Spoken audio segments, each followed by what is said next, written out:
Hello everyone, once again, welcome back to How to Hack. So this is a continuous session of our DVWA, that is Damn Vulnerable Web Applications. We are going to the first tutorial, that is a brute force attack. I know we have already discussed about a kind of brute force attack using Hydra tool in our previous tutorial. As a part of our DVWA section, brute forcing is the first attack we are going to do.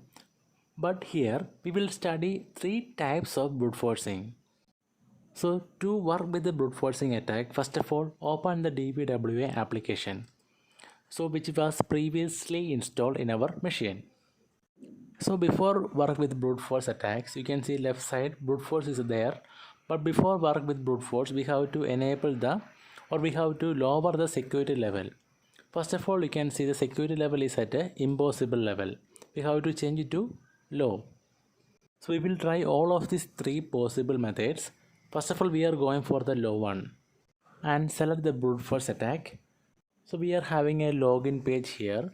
So we already have the login password of admin. We can try login using admin user, admin, and the password is password, which is a default password.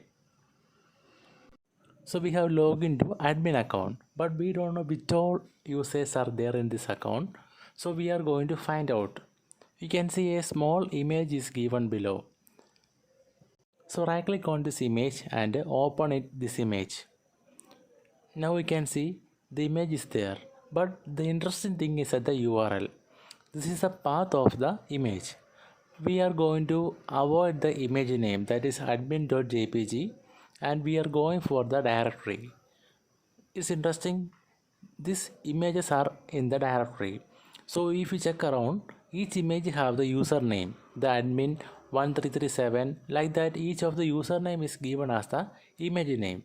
So we found all of the users in the DVWA account. So I have already copied this name to a file. We can see avoiding the .jpg extension, I have saved all of the users here. Like we previously discussed, we were working with this brute forcing with the Burp suite, which was previously installed in our class section. So please go through the video if you haven't installed DVWA and configure it properly.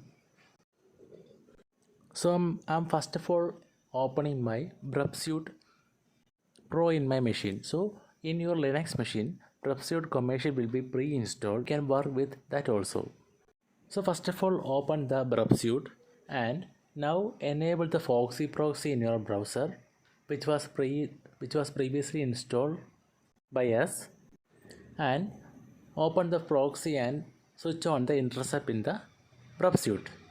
So now we are going to capture all of our communication using Burp suite. So now I am going to add some random text into the username and password field. So here I am adding just two values, add. This is the username and password I am providing. So when I press login, this communication is going to be captured or it's been intercepted by the Burp suite. So we can see our username and password here is captured by the Burp suite. So now we have to send this to the intruder.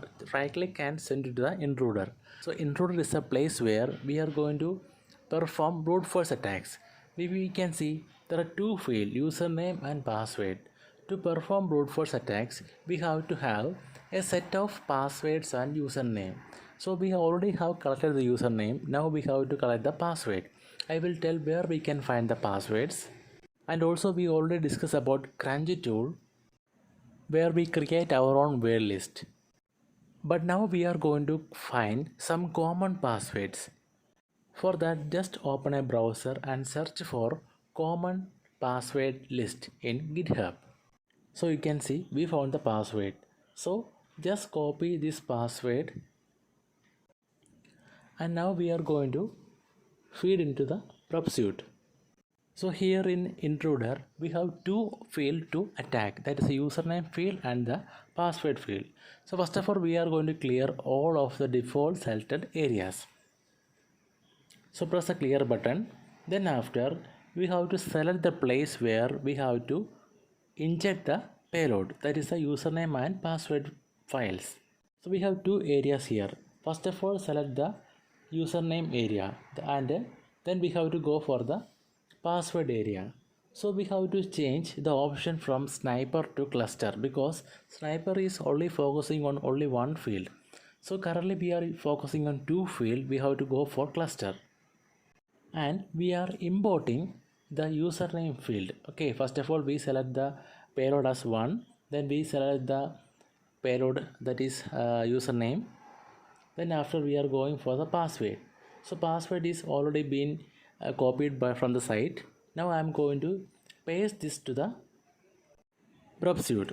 So why I am not feeding it as a list file or like a text file? The reason is this password is too heavy. So while loading from the machine, our Kalines can get into a hanging state. So to avoid this, I am directly copying and paste this password into the field. And you can see I am going to perform start attack.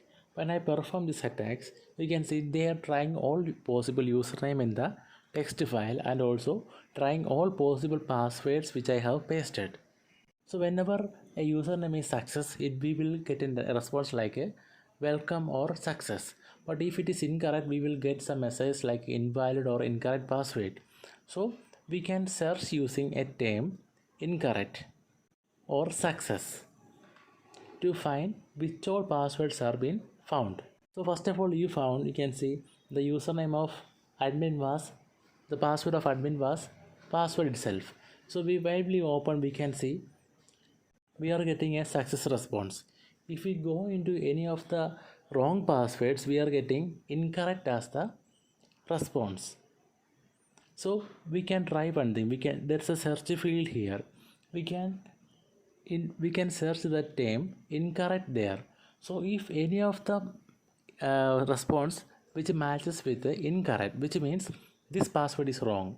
So if any of them is not getting any response, or like if it is matching, if any of them is not matching with the incorrect, which means that could be success.